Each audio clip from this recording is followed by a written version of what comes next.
Hey everyone, and welcome back to the channel. Today we're making something amazing, DIY natural bath bombs.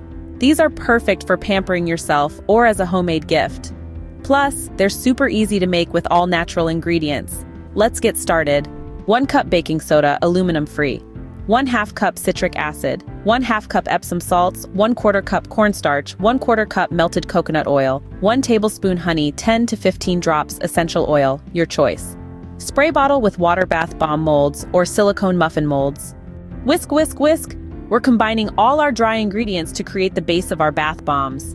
Now for the good stuff. Let's mix our coconut oil, honey, and essential oil for a touch of luxury, and that amazing scent.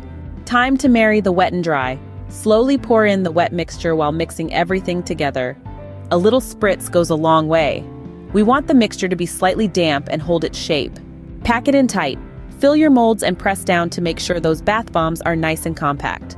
Patience is a virtue. Let your bath bombs set for at least 4 hours or overnight for the best results. Look at those beauties. Now you can store them in a cool, dry place and enjoy a relaxing bath bomb experience whenever you want. Thanks for joining me today. Don't forget to like and subscribe. Subscribe for more DIY fun. Check out our website for more recipes. Follow us on Pinterest for daily inspiration.